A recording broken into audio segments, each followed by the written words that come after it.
I did not expect today to go this way.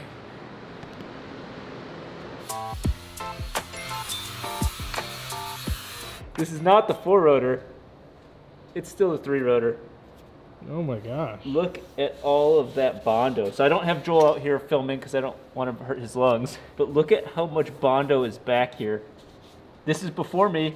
I always knew this car was kind of a piece of shit. It is a huge difference. I'm kind of impressed that Bondo can move this much. But I'm cleaning this surface off, and then I'm bending these down and cleaning the back side of these.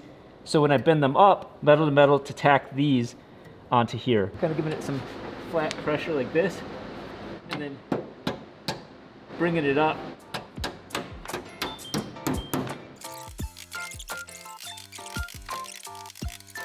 I've made this as flat as the surface can be for the wheel, so it'll hit in here at the same time it hits here. You'd think that these are all for me, because these are for me. This car had been in some sort of accident before I bought it. I was grinding the shit out of this area, and I left the metal, and you can still see it's kind of wobbly metal. And the red Bondo tells you that that was like the thick layer of building Bondo, and then the clear, more clear stuff, or the lighter stuff, is what you do to skim it on top of that part. So you can see skim Bondo here, and then all of a sudden, oh, something weird's going on there with the metal. You can see that these holes were actually like pop rivets or tack welds to pull this whole area out. So the car must have been hit here. They added a shit ton of Bondo all through here. Same thing down to here. This whole area is all really bad too. So that was what was making it hard for us to hold the wide body on. And sadly, you'll see this now. That's why I never ever had a problem beating on this car. This is a long time coming. I know that there's one way to improve my lap times, and no, it's not driver. It's not driver at all. It's braking. Actually, it is driver, but the second most common thing with this car is that the brakes are absolutely atrocious. Also, like the driver. So I am super excited to get Willwoods on this thing. I have them on the 4-rotor, and they are incredible. It's getting to the point where it's the driver that becomes the limit of the car. When I drive that little thing over there, that thing's not the limit. Pushing yourself becomes the limit, and that is really fun when you finally get to sit in the car, get comfortable with it, and that is something that does not happen in the 3-rotor. The brakes fade after about 2 laps, the car overheats, and so I never get to settle into how that vehicle is and then make those fine adjustments, or just even drive it as it's intended. Let me show you before I go any further why this is so important. These were brand new before one track session, and these are the only ones we can get. When you cross drill your rotors like that, they do look cool. I was always a fan of that, and even my Diablo has those. Cracked immediately. That's how much heat is going into these. So it is time for proper brake setup. Willwood does give you the choice, and I went with, just like the 4-rotor, went with just slotted rotors. You could do cross-drilled. That is your choice, but I just showed you the 100% reason why you don't do it. These are, they're massive, but they are actually the 17-inch kit. This is not the 18-inch. Oh, wow. This is 17-inch compatible, so this should work with that front wheel. Wow. Yeah, that's super clean. So, of course, you could make the rotor bigger, but you still have to get the caliper around it. That is going to be much lighter than the stock ones because the whole center is made out of aluminum. Take that, you add this to it. The RX-7s have really weird offsets. Unlike Corvettes or my 4-rotor, you can see that there's a real shallow hat. This is actually a pretty deep hat because the rotor sits pretty deep into the wheel. All of that is for nothing without the actual caliper. This is going to look pretty standard for us because this is very similar to the ones on the 4-rotor. Now these are still pretty light. We'll get a weight in on all these, and you know what? Let's do that right now. I want to compare them to actual race IndyCar real brakes. Spoiling a little surprise here, but this is official, somewhat modern IndyCar technology. So let's see just how similar and different they are. This is an 8-piston. Wow. Yeah, that's pretty sick. And they're cross-drilled titanium hats. Doesn't transfer heat as easily to the fluid.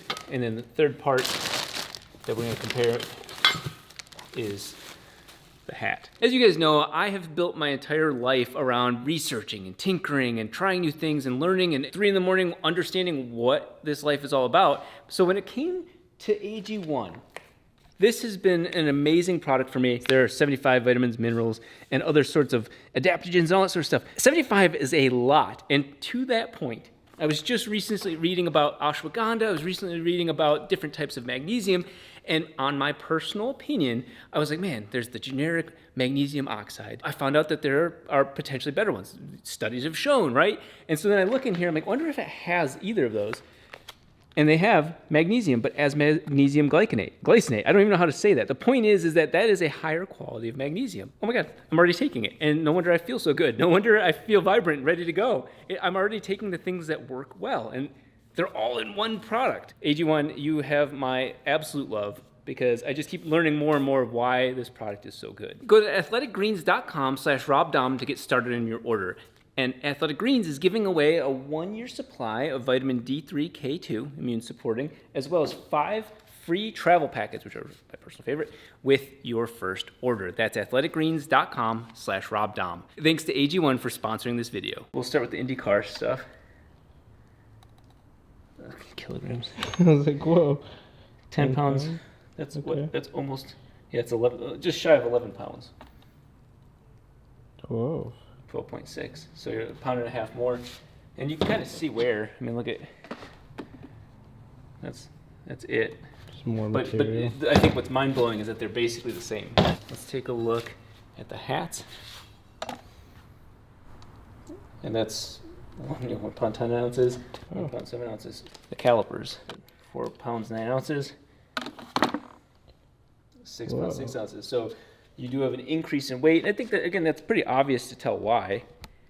So at this point, what you're looking at is clamping forces, surface area of all of the pistons, kind of getting all that sort of math done and making your decisions from there. But the important part is not that far off. And I'm not saying that Wilwoods are IndyCar brakes, but the point is that carbon ceramics really skew the general public's opinion of what race brake technology is. It still comes back down to the basics. This is unsprung weight, and we are, 1 pound heavier than an IndyCar. I'm very impressed with this setup, and we'll definitely weigh that compared to the stock setup, most likely heavier, but it's also worse for a variety of reasons. With all of that, I made sure to get one last thing just in case. I'm pretty sure I bought these before. Brake lines. I want to break the shit out of this car. Like, you know what I mean? Like, you know when everybody's like, hey, you need to get into shifter carts, you need to get into blah, blah, blah, the low level stuff.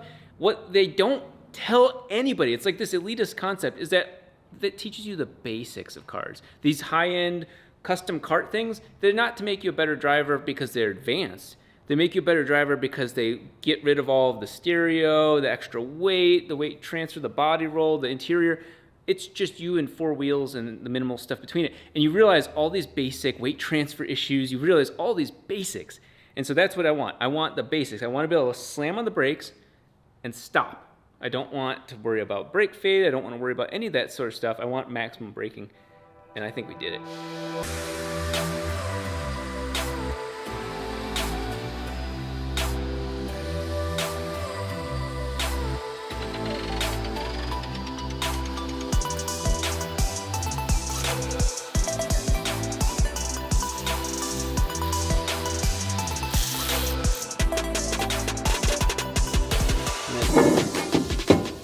Actually, we have a chance of weighing more or less. Now, this already feels so much lighter than that one. What is that? All right, a little bit of bending, maybe. Yeah, a lot of bending. This will just be just rotor to rotor. So again, we're at, with these two together, 14.4 ounces. 15, 10 ounces, so wow. A pound and a half heavier. Look at how much we gained, and we lost a pound and a half. The ring that was supplied, there's a chamfered edge there, and there's a step edge there, and I'm just curious. Yeah, that fits on there nice and perfect. We really do want to keep this piece, because at least it'll get a little bit of air from in here, and it tries to hold it against the whole rotor. So step one is just simply, you can see that it was crinkle creased kind of here, meaning that this piece was like crushed down like this, so maybe we can open it back up. I don't have high hopes for this. I think you might have bent it too much. Yeah, it's a good problem to have. There, something like that. Okay. Just shy of 8 pounds. Whoa, wow. Was not expecting that at all. That's sick. So you're talking 4 pounds of unsprung mass reduced by bigger brake kit. I honestly was not expecting that. For a fact, Joel would have installed these backwards because he didn't realize that both parts are directional. I'm sure that arrow would have saved some of you, but did you know that these calipers are directional as well? And that has to do with the fact that this big piston is the last one that the wheel or the rotor touches as it goes through. You actually oil these up because once you don't have them oiled, basically the nut is a locking nut. And so to size and space everything, you have to have it working. You can't lock them in yet. We have 2 shims in there. It stays with the center ring and everything's all good there. So that looks good. How much as I absolutely enjoy ripping on Joel and Isaiah when they make mistakes, I'm gonna come clean about a mistake I just made off camera. Oh, no way. Yeah, they were on the back side. So I had 2 of the shims on this side, which meant that it was off an angle. I realized it when I was just double checking everything, and sure enough found that. So 2 shims on mine works perfectly.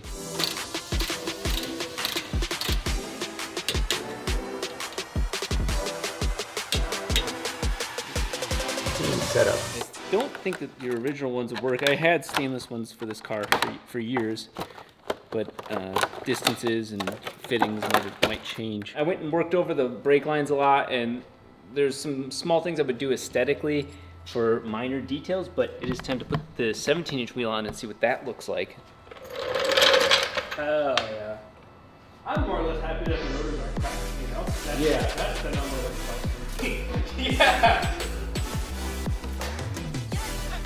It's actually really weird seeing this car have fatter brakes. The interesting thing is, you really notice how thick the 17-inch rubber is on these. Going up to 18s will definitely make everything look a little bit more light, like on a diet. But seeing a brake caliper fit inside of a wheel well the way it was meant to be, that's brings a tear to a man's eye. This is untouched by me. I don't even think this side was ever hit.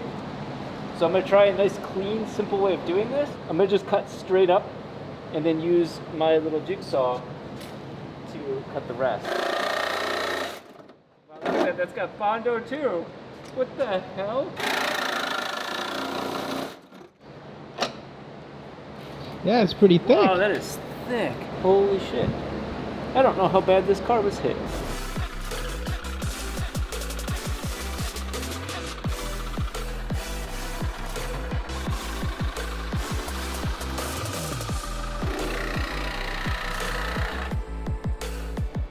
I had to do it for like a little short video, but that's how bad it is. I didn't expect this side to be bad, but look at the actual metal. This car got fucked. We're fixing it. It's hard to believe I can actually make this car better. See, it's dented, and look at all these holes for pulling it. Wow. Okay, let's see with the fender. Oh, it almost, had I not gotten aggressive, you'd never notice. I don't care. I want people to know. If this is passably good, and this is a hell of a lot better and lighter, then right here is best. After I realized I have more space, they sold me the 18-inch version of the kit. The calipers are the same as the ones that are used on the 17-inch, but the rotors and the hats and the adapters for them are where the magic happens. A little bit of deja vu right now. Yeah, I feel like we've been here. It's exactly the same. My bad. I thought so. Okay, so that's pretty smart on their part. Yeah. Oh, no, that's yeah, there we go. That's huge. Yeah. This is actually lighter than I was expecting. So this is the 14-inch wide diameter rotor, 1.12 inches taller. It's funny because you actually gain even more than an inch when you go up from 17 to 18. This is the weird part. This is a 17-inch rotor.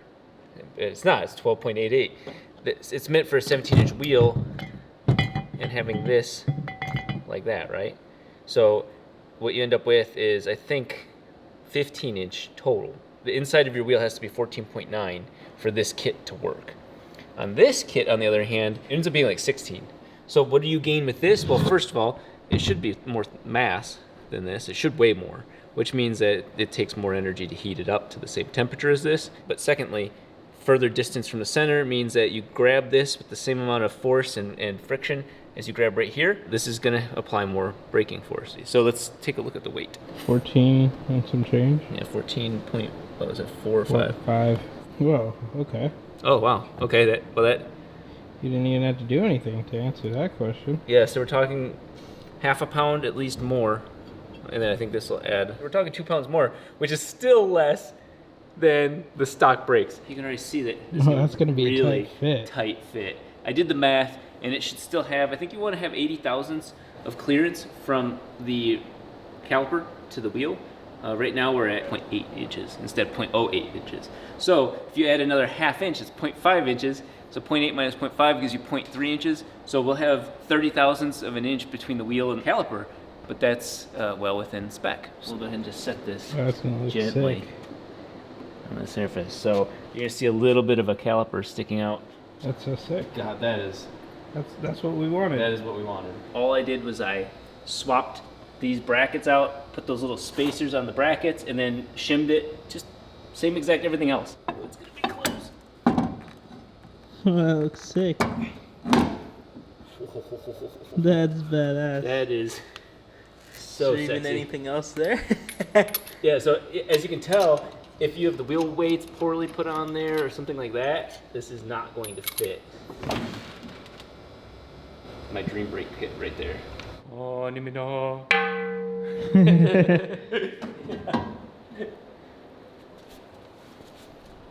Woo.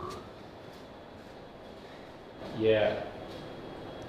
That was worth the extra effort. This is really exciting for me. I did this before Joel came in so that way I could hide it if I messed up. This is my first time of tacking these on, and prep, and more prep is all I can say. I had the fans going so you can actually see the argon blew out, and so you get these dark colors when really, look at it, that's like a near perfect tack for this. This is actually meant more for aluminum, and I was using it on steel. The really impressive thing is this Multimatic 220. I just literally held this in with my knee, got the two pieces of metal really tight, tacked them in. Now on spots where you see like mess ups, there's just a little bit, like see that little bit right there of Bondo? Like it have that little bit would absolutely screw up this spot here or here and so on. Not just on this surface, but the back side and front side of these. Now that we've gotten all these kind of tacked in, and I'm really, really pleased with this area. Pretty much what I was dreaming for. This is an experiment for myself. I'm gonna try MIGging it and see. Means, does it have 22 gauge? It does. 22 gauge is roughly where I'm at. That's the wire that's in there, and it's doing everything else. This will be my first time MIGging on a car. I have no idea what to expect, but I think what I'm gonna do is just weld it from tack to tack. I forgot. I'm used to using just 100% pure argon. I turned off the 25. Oops.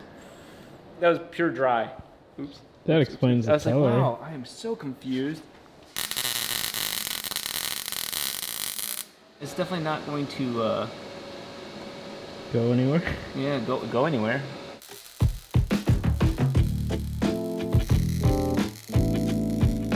So that's genuinely my first time ever doing MIG in like a production, not just on a piece of metal area.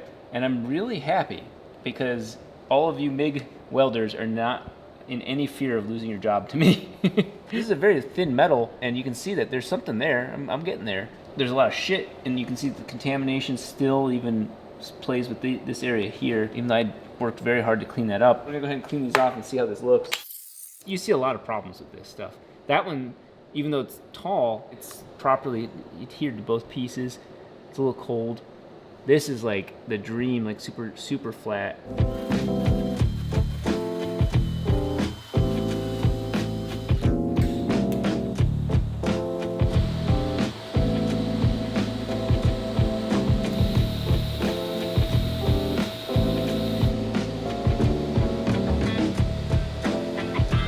So I think it's easy to say that on this thin material, I've got a little bit more experience with TIGging than MIGging. For example, something as simple as this is that these two were done with it at 35 amps.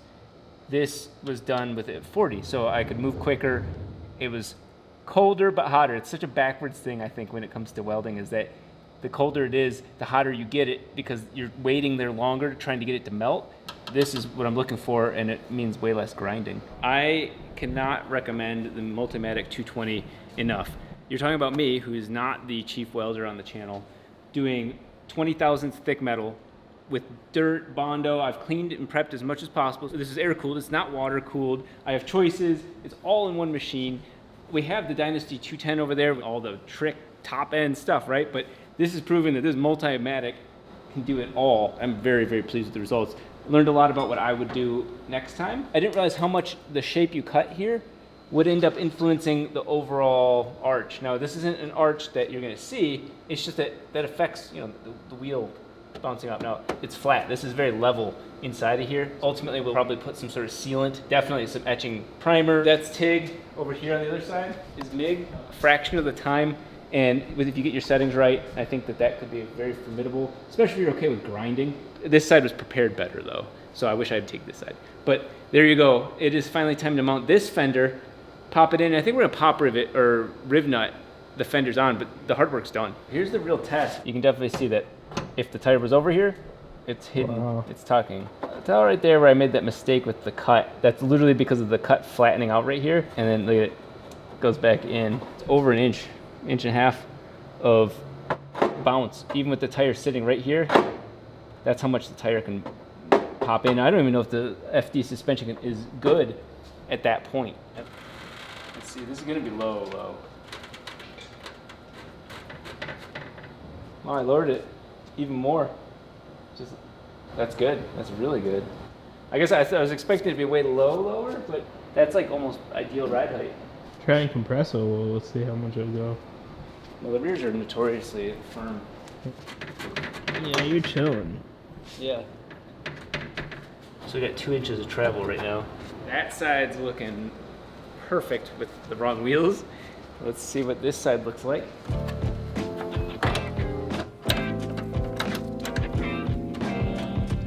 Joel was just saying, I got a little carried away.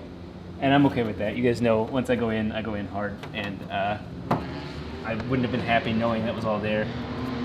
But if I had known, I could have left this area and it would have kind of looked okay. There you go. Now we have both fenders on. We can see that subtle, please be tasteful. It is tasteful.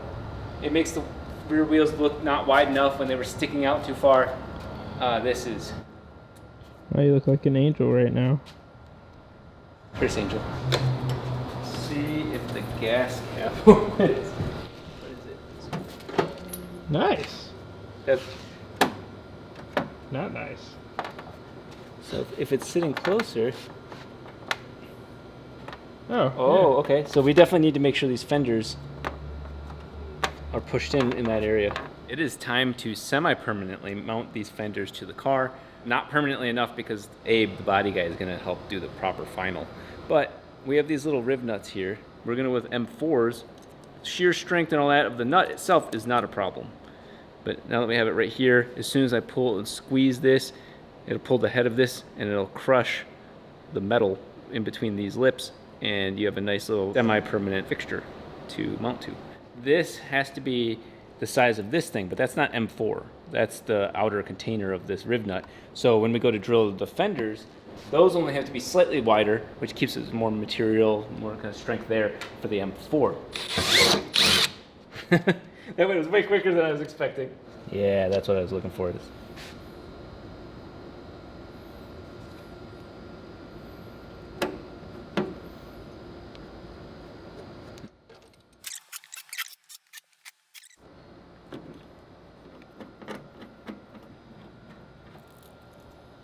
I'm gonna do one of them, mount it to the car, and then do a far opposite one, and then try and see if I can see if the holes line up, because I have a feeling some of these are gonna get ovaled out because of the way the nuts are sort of. It's fairly spot on. Oh, look, it's pushing that in too, just the slightest bit. This is surprisingly firm on the car. I was expecting, okay, yeah, they're a temporary solution, but with these screws halfway tightened, and I don't even have this area mounted yet, but look at that. We're gonna get washers for these M4s, so that way we just have more surface area.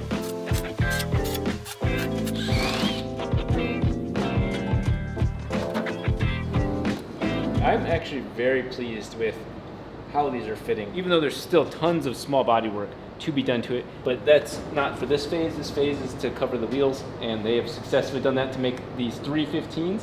feel inadequate. I cannot wait until we get our Bridgestones on our big wheels, the Titan 7s, and see just how wide this car really is, because we have no spacers on any of these, and those wheels all stick out much further. Even half of the screws all the way in, these fenders are very, very impressive. I just want to like wipe down the car because I'm really proud of the car right now, and I want to see what it looks like. So I'm gonna wipe it down and then get to wiring.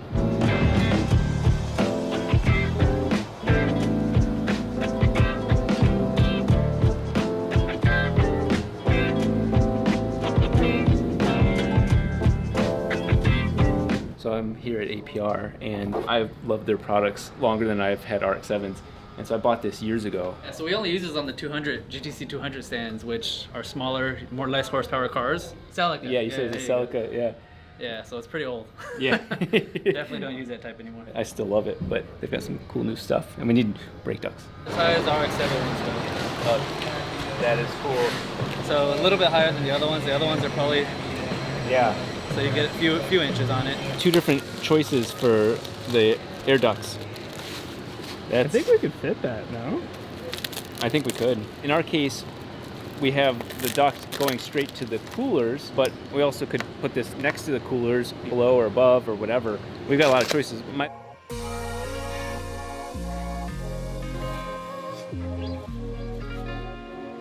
That is beautiful. This is actually a customer return. They sold their car, something like that, and so they didn't want the wing anymore. It had never been opened, and so we just opened it.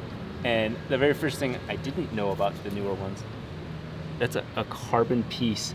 It looks so good. It does. It looks incredible. I think we might put a little gurney flap on here. This is the stuff that they make like wastegate diaphragms out of. That is not your Home Depot, Lowe's stuff. That's nice. Oh, yeah, that is very impressive.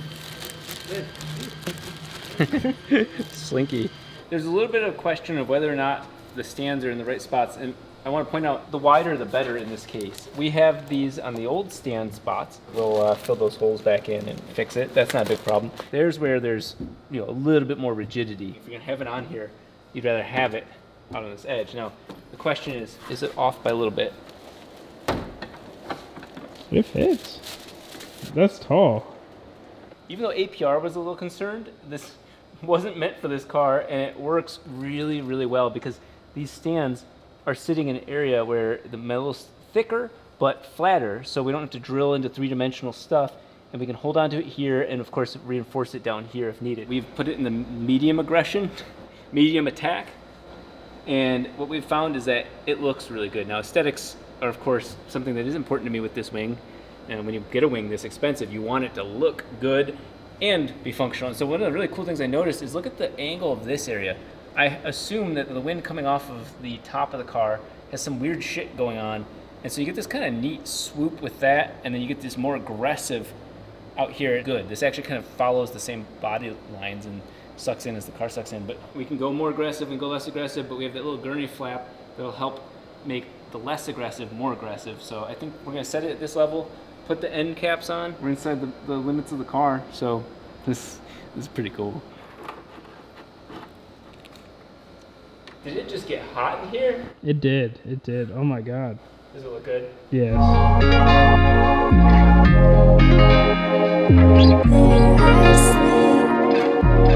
This is probably the most expensive thing on this table right now. I'm so excited to find these hunk of shits that are from the 3-rotor. These are the original wheel speed sensors. They look like pieces of shit. They are, but they actually work really well. They're magnetic. That plays a huge factor into what they are. On our 4-rotor videos, we reverse engineered the Corvette wheel hubs, which is the same realm of speed sensors. And the Corvette wheel hubs are different from these because you put power to them and you get a signal that's on off. And the on and off signal is directly related to whether it's on or off each of these teeth as it spins. This setup's a little different. These are passive wheel speed sensors. These are found in almost all vehicles that are in the 90s. As the wheel spins, you can tell there's no metal. Literally what it's doing right there, there's metal. No metal, metal. Basically the whole magnet assembly inside of here pulls and lets go, pulls and lets go. creating electricity. What type of electricity? Well, it is not on and off as you'd expect if you're not familiar with this stuff. There's volts AC. So that means that basically all the electrons are doing this like shake, this salsa, back, forth, and this will kind of help simulate. You can see I get half a volt every time I touch one of these teeth, and that's kind of a good exaggeration. And so you see how the numbers are bouncing around, but they're not as extreme as if I touch it. Keep it there. There's no voltage. There's no movement. The tire's spinning really slow. They're still there, but they're very low. Problem with that, your computer on your car is seeing ignition, it's seeing noise, it's seeing everything else spinning, it's seeing fuel systems, it's seeing electric motors working, it's seeing the alternator going. There's a lot of electrical noise in that system. These circuits are very difficult to trust. Even though you're seeing them pulse up and down the slightest bit, there's noise. You have to choose how low to filter out, or you're just saying, hey, that's just anything. And that gets really hard because you do it on the car when it's off, and you're like, hey, this should be good. When you turn the car on, everything ruins your signal. So that's why we're going to be using shielded twisted pair wires. The shield goes to battery ground, chassis ground, whatever, doesn't matter, just not sensor ground. And then the two wires are hidden inside of there, twirled against each other. That allows you to get the best signal to your computer. Both rear wheels will get speed sensors, and we have one of the front wheel speed sensors working. Now this right here, this is a 44 tooth tone ring. So 44 teeth in one full circle. For one full revolution of the tire, there's 44 pulses. What does that equal? One full spin of a tire, if you have a 26-inch tall tire, that's 6.8 feet.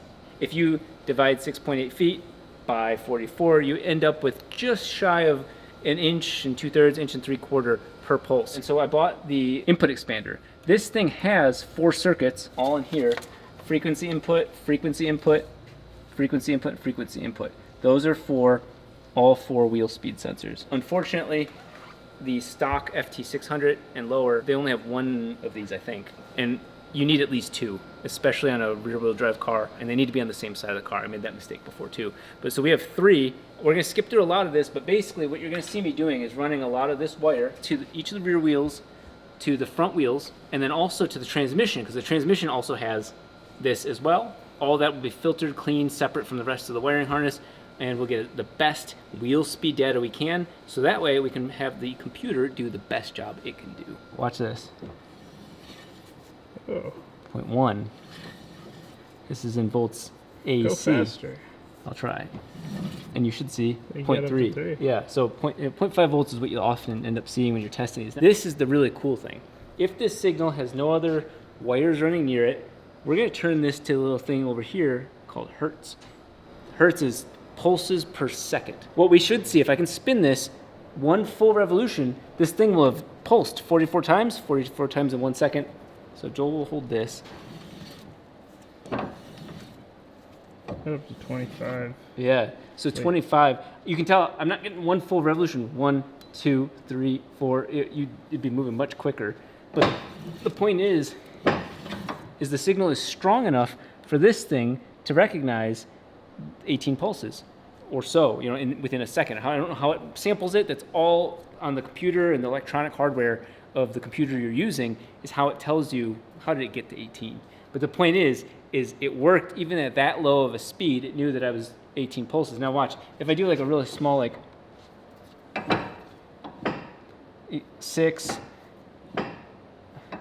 1, you can't really tell too much information with the wheel only moving that much. Sad fact is that that's just too granular of information to get from these wheel speed sensors. But what we will get is you're on the track, you're turning, you can see your inside tire, outside tire, different speeds because the car, as it turns, the inside tire spins less, and you can tell if tires slip under power, if you brake, and one of the tires locks up. You can tell you so much data about that. But there you go. There is what is called a passive, traditional wheel speed sensor, ABS, tone ring, all those words in action right there. 2 wires, and away we go. Joel didn't believe me earlier in saying that this would blow his mind. But here we have magnet.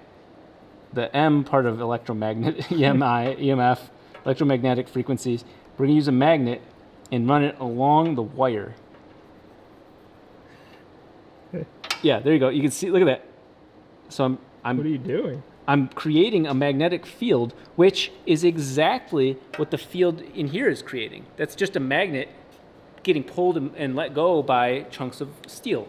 Same thing happens in a coil on your ignition system. You've got this pulse of energy, and voltage is directly correlated to magnetism on a lot of the parts that are metal on the car. See that? Yeah. What are you doing over there? Look at the results. The point being is that's why you need to shield these wires when they're passive wire wheel speed sensors right there. Magnet. When it comes to exploiting the rules of a class, the number one thing that matters the most about any car ever is the tires. Now, this is not a sponsored relationship, but Bridgestone did send us these. As you can tell, we like using just all different types of tires. What works is what works. But here's the best part about this.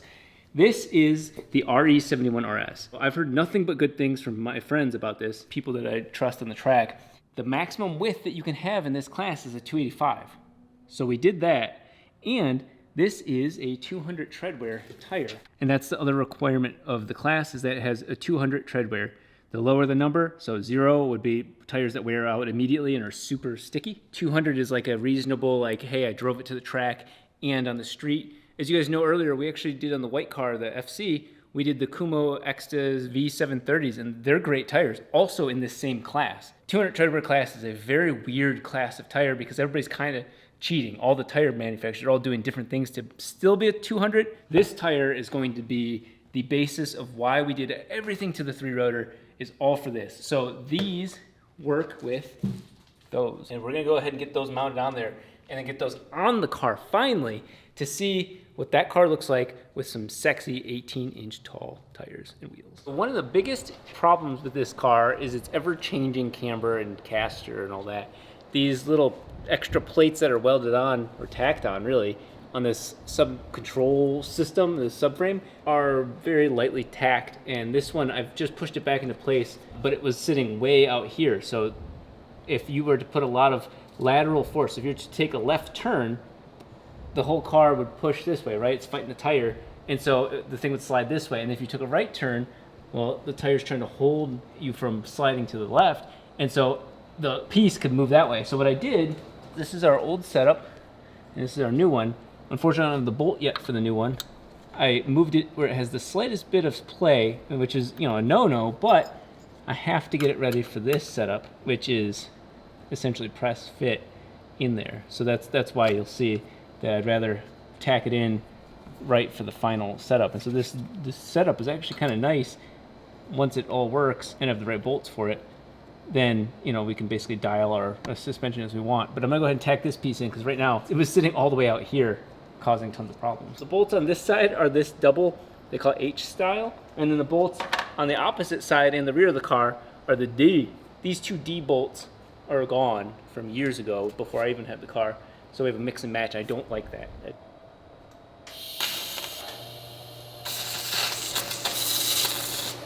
I said, electricity is a full circuit, so everything along the line has to be able to carry the load. I tacked this side in.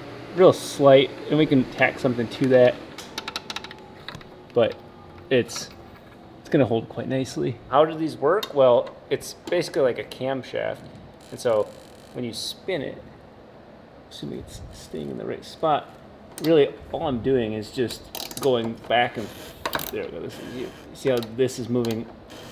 Mm-hmm. Oh wow. Oh, So, that's cool. yeah, so there's all the way in, which is gonna bring the lower control arm in, which is gonna stand the wheel up higher, because the uppers don't have any controls. So if you wanted a real wide angle, you know, like camber, all you're doing is just simply doing this. This is exciting. This is the wheel and tire combo that I think is going to be our winning combination for being representative in this street mod class. The wild part is you can actually tell these are 26-inch tall, these are 25, and you can see just the slightest height difference. Now these are my old tires. Wheels. My old tires and wheels and rims. Those are old rims with new tires, NTO 1s. and those are what 100 treadwear. Yeah. Yeah, so those wouldn't work. But I bought those and then found that, hey, we got a better solution to fit in a lower class. But enough talking. So we went from having a very tall sidewall to now having a much shorter sidewall, complete opposite for us. We don't have wheel spacers on these. And Joel painted them a beautiful, beautiful red. Oh, thank you. Already. Ooh. The lower control arm is not set anywhere, so it might be too vertical, might be too whatever. I just want to point that out because I have no idea what to expect. That looks good. I'm so jealous that you can see it in there. Definitely going to clear all the stuff on the inside. Oh, it's So good. cambered outward, but I like that. sexy. That is sexy. Wow, it doesn't even look like the same car at all. Let's look at how much this thing weighs. We're talking 49.4, so 20 pounds in rim, 29 pounds in tire apparently. And then here's the other setup. Yeah, I can feel it. No. 49? No. 50, 49. No. They're the same? 49.4. They're the same. But these are wider. These are wider. And also bigger diameter.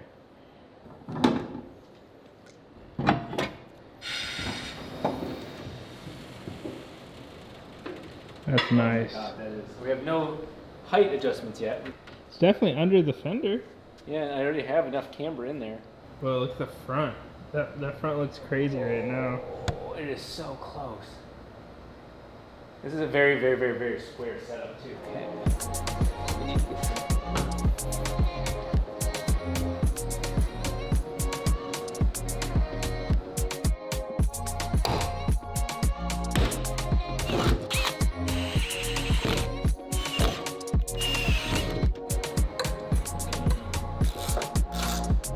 How do you feel about this right now? How do I feel about this? This has been the smoothest custom install ever. Joel's jealous that I made it work because he thought he was gonna get the wing, and that's all I have to say about that. I didn't try to fit it something that shouldn't have been on here. Nice. It actually does close with that. That actually added structural rigidity to the whole trunk. Now we have one last thing to add to this, to the front. What about this? What about this, Joel? Yeah, he's going for it. Measure once, cut twice. I learned that. Yeah, that's what my dad always told me, or something like that. It actually worked out really well. That's pretty sick. That is the final wing for the 3-rotor, but it doesn't look good in here, right? You have to see it outside.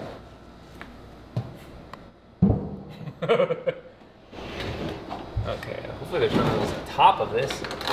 Finally time to bust out the old Sabon. It's a knockoff of the Scoot hood. Everything's much more shallow. These on the original Scoot go deeper in. This goes down deeper in. They scoot a little bit more. A couple of things that we're hoping for with this hood, not a weight savings, basically the same weight between the two, but heat extraction and cold air the turbo inlet's over here, so it doesn't really help, but maybe we can take some of our brake duct and route it over to the front of the turbo.